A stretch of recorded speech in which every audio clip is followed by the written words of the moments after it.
If you are listening to this right now, I want you to stop what you're doing for just a second. Just pause. Yeah, just pause. I want you to take a genuine and honestly brutal inventory of the operating system you are currently running. And we don't mean the iOS on your phone. No, definitely not. Or the Windows update on your laptop. I am talking about the cognitive architecture that dictates your reality, that invisible script running in the background of your mind. The ghost in the machine. Exactly, the ghost in the machine. Because the brutal truth, and this is the provocative premise we are starting with for today's deep dive, is that the vast majority of us are running our lives on completely outdated software. It's legacy code. It is legacy code. We are operating on these version 1.0 programs that were installed when we were literally children. We're talking about inherited traumas, social conditioning, and these incredibly fragile ego structures. Structures that simply cannot handle the complexity of modern life. Right. They can't handle the velocity or the sheer data density of the world we live in today. We see this clinically all the time. The system creates lag. It creates crashes. It creates massive burnout. People are out there trying to run high-performance applications like leading a company, navigating incredibly complex relationships, or maintaining peak physical health. But they're doing it on an operating system that was designed for safety and compliance in the third grade. It's a fundamental compatibility error. That's exactly what it is. And usually our response to that crash, to that compatibility error, is to try and just patch the software. We turn to standard self-help. Vision boards and positive thinking. Yeah, we do some positive affirmations. Maybe we go on a weekend retreat. We buy a new planner with color-coded stickers. Which is fine for organization, but it doesn't fix the code. It doesn't. And here is the core argument of the deep dive we are conducting today. To truly upgrade, you do not need self-help. You need structural demolition and rebuilding. Precisely. We often confuse decoration with renovation. We hang new curtains on a house that has a crumbling foundation, and then we pat ourselves on the back and call it personal growth. But today we are taking a radically different approach. We are not here as spiritual guides or gurus. We are framing ourselves as behavioral architects. Behavioral architecture. I love that, Frank. It is the key phrase for this entire deep dive. We are going to look at the mechanics of the human psyche with clinical precision today. We are obsessed with what actually works, what lasts, and how to engineer a truly sovereign, high-functioning mind. We are not interested in what makes you feel fuzzy inside. We're interested in what makes you function at the highest possible level. We are looking for the load-bearing walls of the psyche. Exactly. And to do that, we are diving into a field manual that is honestly unlike anything we have covered before. The text is called the Mahavidya Code by Kanav Sachdev. It's an incredible piece of work. It really is. Now, before you look at the cover or see the Sanskrit title and see the imagery of goddesses and think we are veering off into mythology or religion, we need to issue our anti-woo disclaimer right up front. We need to do that immediately. This is critical for the frame of this deep dive. Yes, the source material uses Sanskrit names. Yes, it references the 10 Mahavidyas or wisdom goddesses from the Tantric tradition. But for the next hour or so, I need you to suspend the religious connotation completely. Put it entirely to the side. We are not discussing deities that you worship on an altar. We are discussing distinct programs, algorithms, or psychological archetypes that exist within the human nervous system. Think of them strictly as energy protocols. Kanav Sachdev has essentially codified a highly advanced system to dismantle the false self, the ego, the mask. And he's provided the blueprint to engineer a psyche that is capable of massive output, deep silence, and radical clarity. He treats the 10 Mahavidyas not as distant celestial beings to be placated with offerings, but as 10 distinct modes of operation for the human nervous system. It's a manual for psychological engineering. It is. Sachdev frames these 10 figures as internal forces. As he puts it in the introduction, and I absolutely love this line because it is so incredibly confronting, he says, the gods you fear most are the parts of you you've tried hardest to bury. Wow. Right, so this deep dive is a mirror. We are going to extract the core protocols from the book for you today, but I have to state the tip of the iceberg warning right here. Let's hear it. We are merely sketching the blueprint today. The book itself contains the actual construction documents, the specific mantras, the detailed visualizations, the nuanced energetic practices. We can talk about the architecture all day long, but the book is the actual manual for building it. So you need the manual, but let's boot up the operating system and get into it. We are starting with segment 1, the operating system and the 10 archetypes as code. Let's do it. The author, Sachdev, defines the Mahavidyas as internal archetypal forces and vibrational codes. He introduces this concept of Shakti. Now, in a lot of New Age circles, Shakti is treated as this vague, mystical vibe. People say, oh, I need more Shakti, like they say they need more caffeine. But how is it defined in this specific architectural context? In this framework, Shakti is defined strictly as dynamic power or kinetic potential. Yet it contrasts this with Shiva, Right. which in the Tantric framework represents consciousness or potential energy. If Shiva is the blueprint, the static awareness, the observer, the architect's drawing, then Shakti is the electricity that runs through the wires. It's the movement. It is the execution of the code. So without Shakti, the blueprint is just a drawing on a desk. Nothing actually happens. Nothing happens. You can have the best plan in the entire world, the perfect Shiva state. But without the workforce and the power of Shakti, the building never goes up. Exactly. It remains inert. And Sachdev emphasizes that this is a non-linear architecture. This isn't a video game ladder where you just climb from level 1 to level 10 and then you beat the game and win. Which is how we usually want to view progress. It is, but this is a modular system. You activate specific modules based on the life circumstances you are actively facing. It is a highly specialized toolkit. That's a key distinction because, as you said, we love linear progression. We want to be a level 5 human. But this suggests that sometimes you need the level 1 tool and sometimes you need the level 10 tool, entirely depending on the threat or the opportunity right in front of you. It's situational and it's adaptive. If your house is currently on fire, you don't need a blueprint. You don't need Shiva. You need water. If you're building an extension on your house, you don't need a demolition crew. You need a plan. Right. The book frames this entire system as a mirror for the shadow self.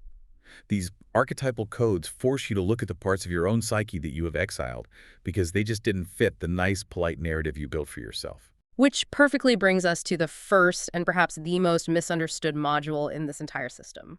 Segment 2, the Demolition Protocol. We are talking about Kali. Kali, the code of destruction.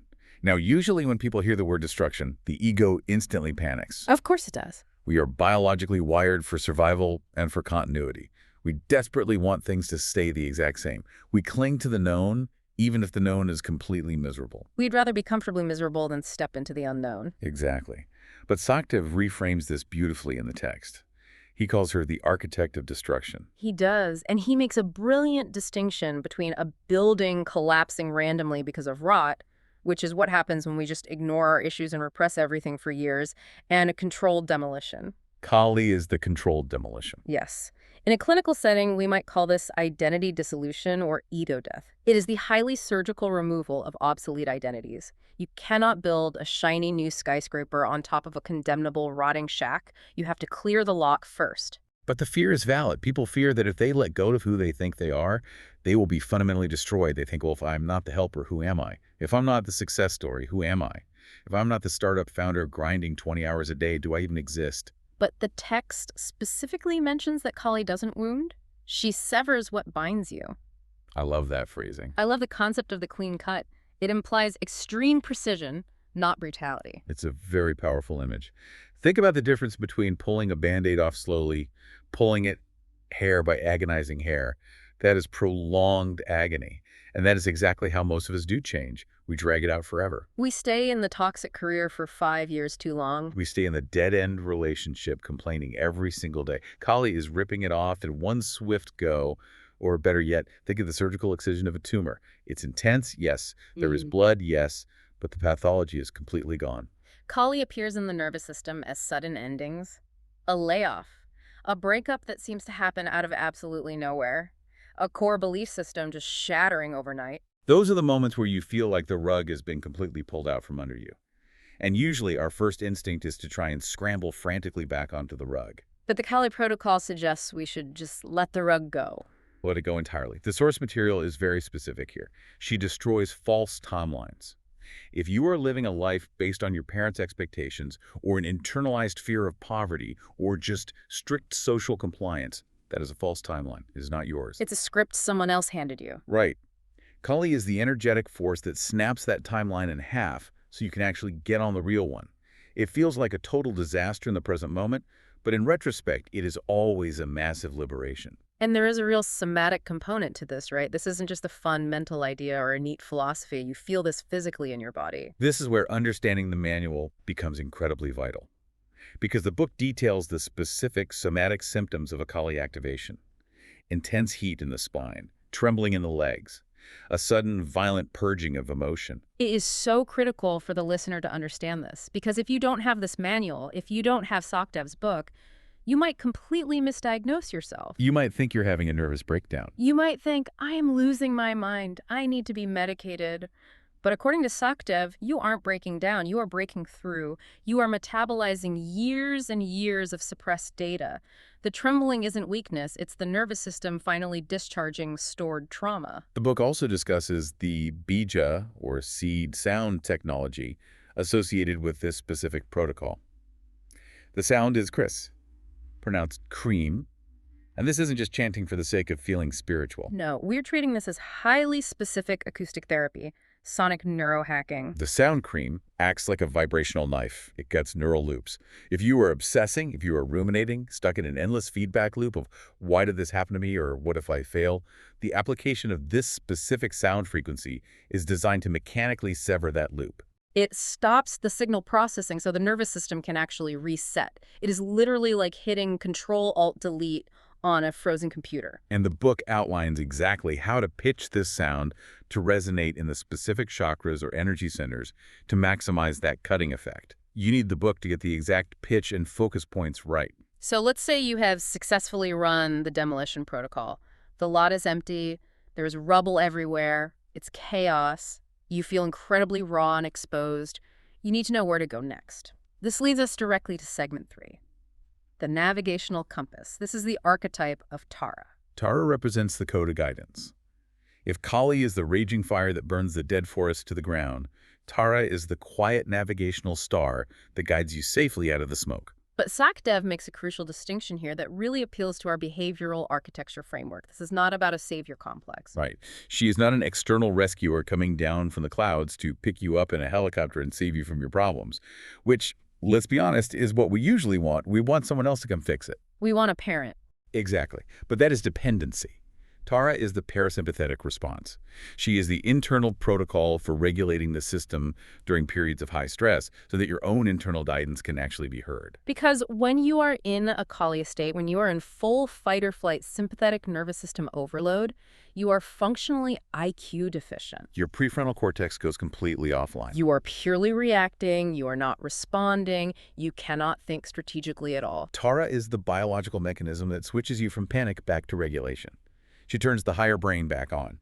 The text refers to this as Shabda Shakti, or the power of sound. Now, we talked about the cutting, sharp sound of Kali, but Tara's sound technology is very different. Tara is vibration. The book extensively describes using specific vocal tones, particularly humming or the blue frequency visualizations, to physically recalibrate the vagus nerve. It's sonic medicine. It is about creating an internal resonance that counteracts external chaos. Contrast Kali's fire with Tara's vibration. Fire consumes everything. Vibration tunes. You are tuning the instrument of your own body so it can finally receive a clear signal. And there is a brilliant clinical example in the text about the 8 great fears: lions, fire, snakes, thieves, and so on. But obviously, we aren't usually running from actual physical lions in the modern office. No. The text decodes these ancient metaphors for the modern architect. Lions represent pride, that roaring, fragile ego that simply won't back down, that refuses to admit a mistake in a meeting. Fire represents anger, the blind heat that burns bridges and destroys professional relationships. Snakes represent jealousy, the quiet venom that poisons your view of your peers. Exactly. Tara is the specific protocol for overriding the limbic system's reaction to these internal stressors. When you feel that sudden surge of pride or anger that threatens to completely derail your judgment, Tara is the cooling frequency that brings you back to center. So practically speaking, if a listener is sitting in the middle of a high-stakes corporate negotiation or they feel a panic attack coming on, they are engaging the Tara protocol to actively downregulate their biology. That's it.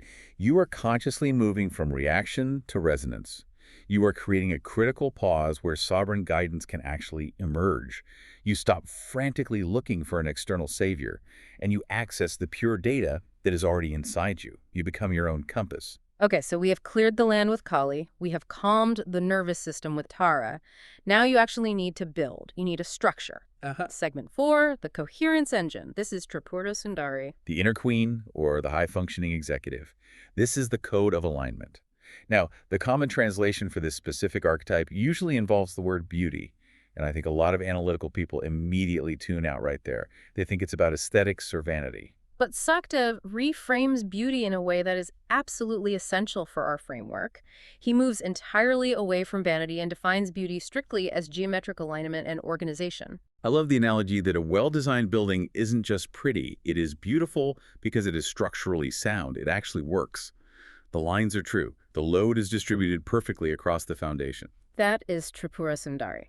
It is the complete absence of friction. When your internal thoughts, your spoken words, and your physical actions are all vectored in the exact same direction, you possess a kind of high-definition clarity. That is what beauty means in this operating system. The text heavily mentions the Sri Yantra, which is that incredibly complex geometric pattern of interlocking triangles. You don't need to be a mystic to appreciate this.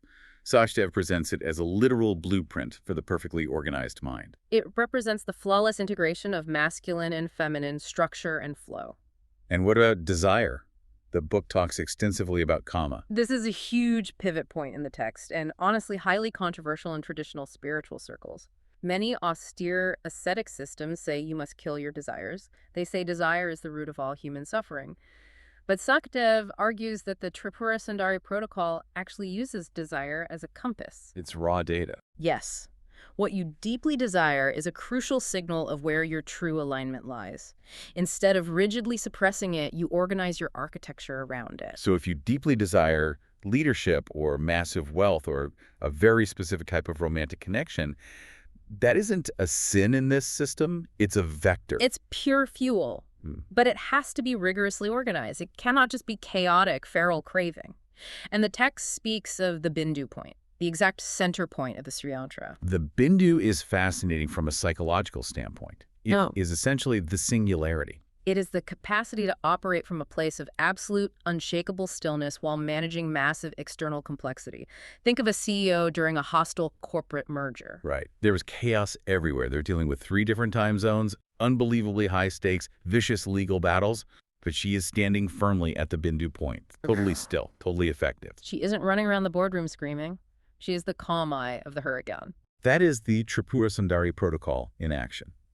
The book actually provides the specific internal visualizations required to find this Bindu point within your own cognitive field. It is absolutely invaluable for anyone in a high-pressure leadership role. So we have alignment, but as you build this new life, as you take that CEO seat or scale your business, you inevitably encounter a modern plague, overwhelm, compression, just too much input. Always. Which brings us to segment 5, spatial sovereignty. The archetype is Bhuvaneshwari. The code of space. Bhuvaneshwari is the container. The specific problem she solves is psychological compression.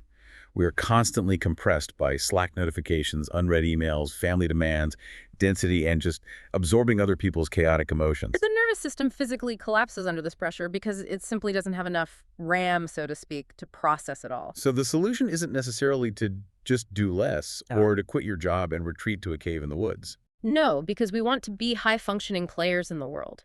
We do not want to retreat. The solution is to radically expand the capacity to hold the pressure.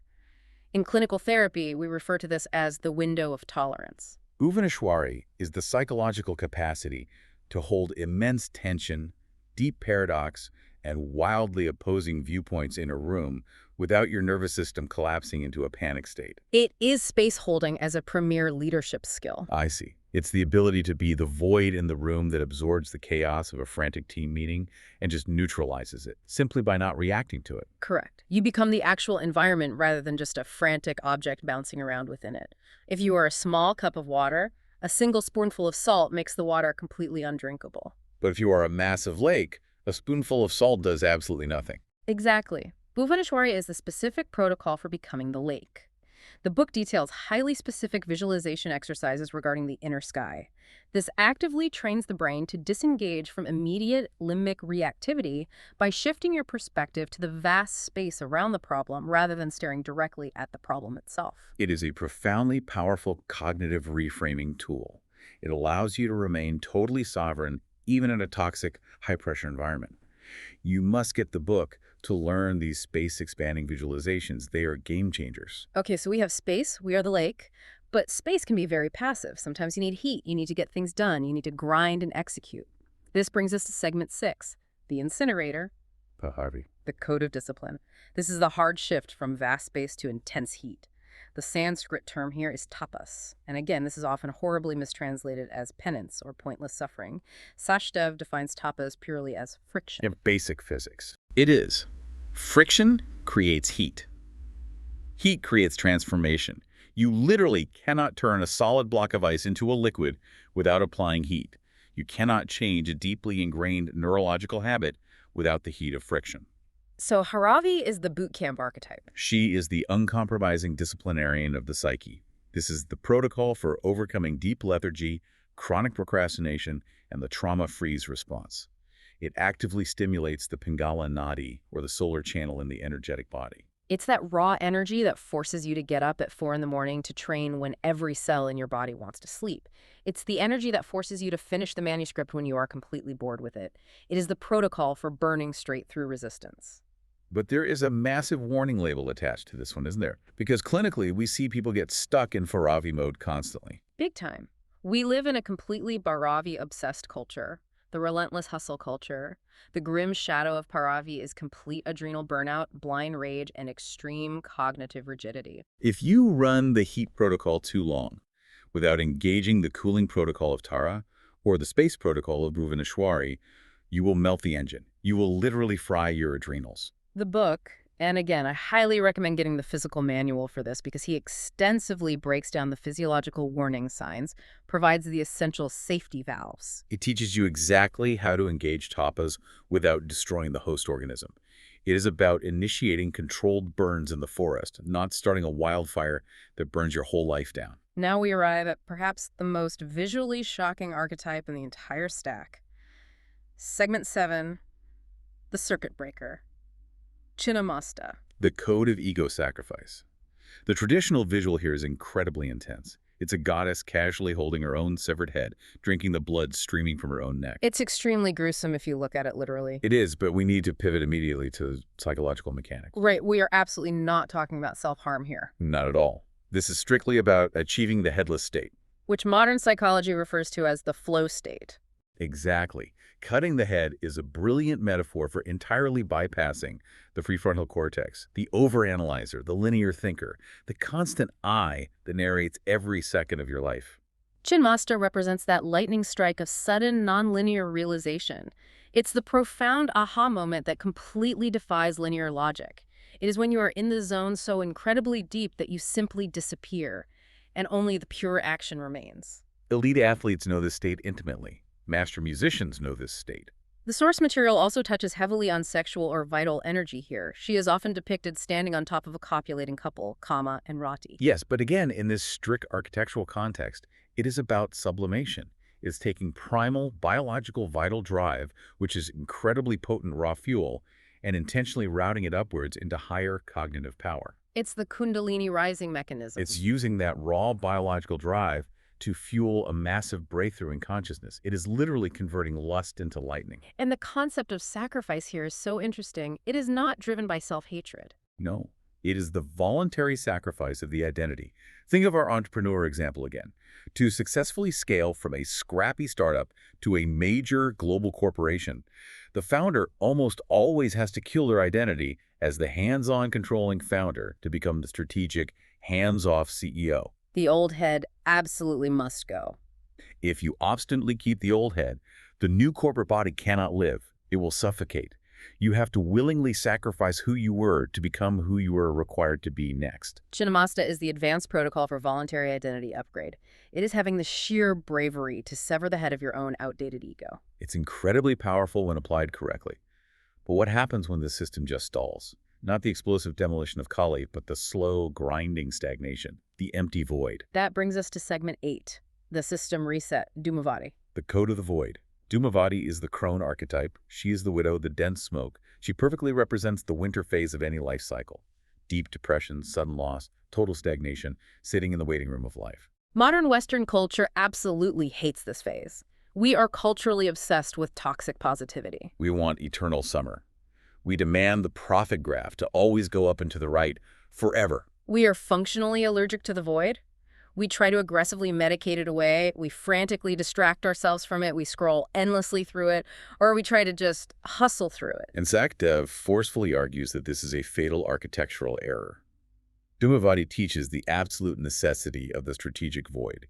You must learn to inhabit the void to let the system properly reset. If you fight the reset, you crash so much harder down the line. It's exactly like sleep. You cannot stay awake forever through sheer willpower.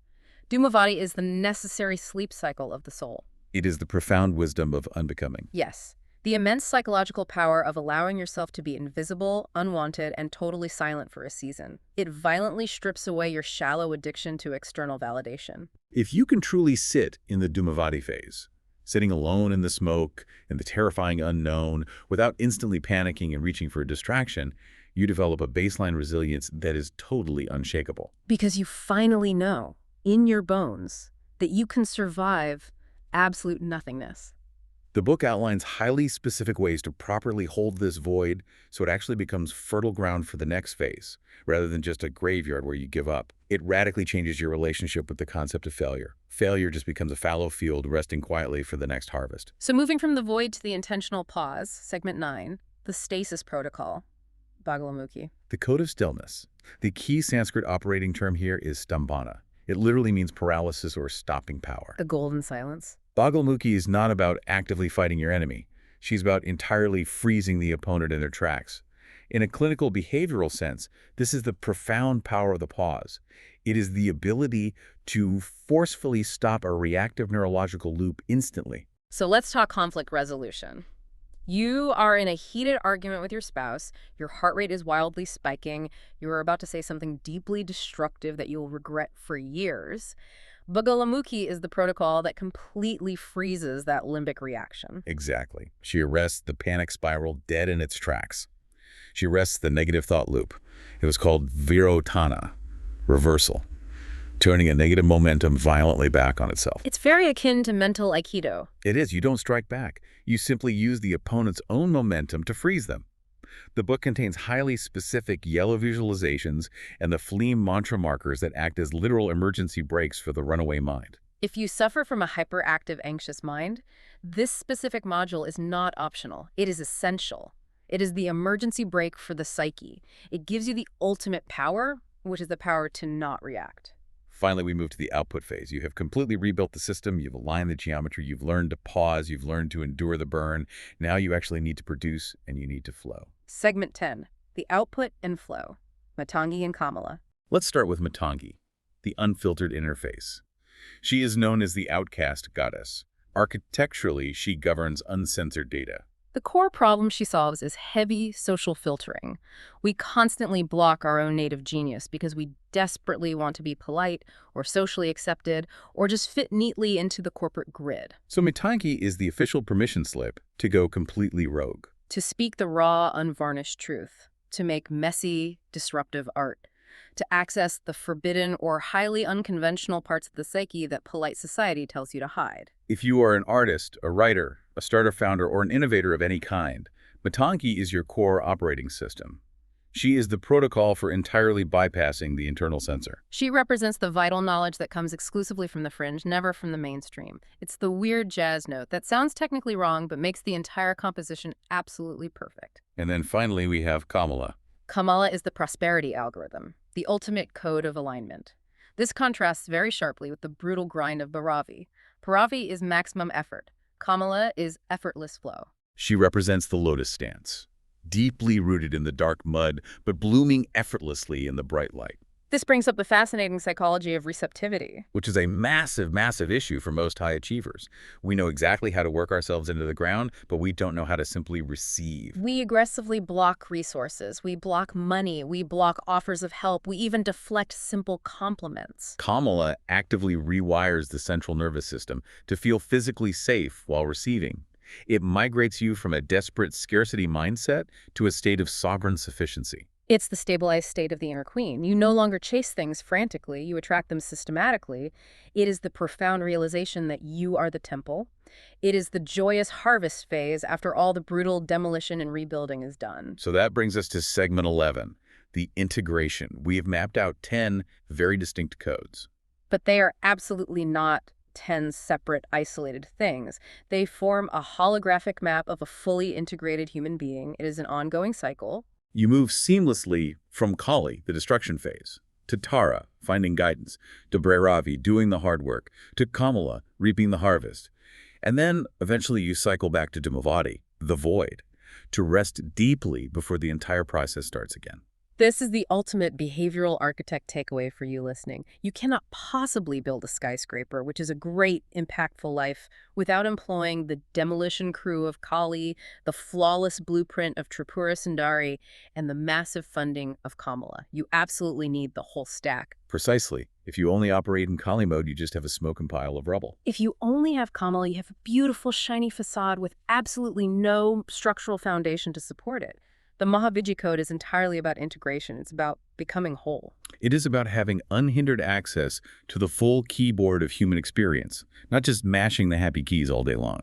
This has been a truly massive download of information today. We have aggressively stripped away the woo and looked strictly at the cold mechanics. But here's our final verdict. The Mahavidya Code by Kanav Sachdev is an absolutely essential field manual for serious psychological engineering. It is unparalleled.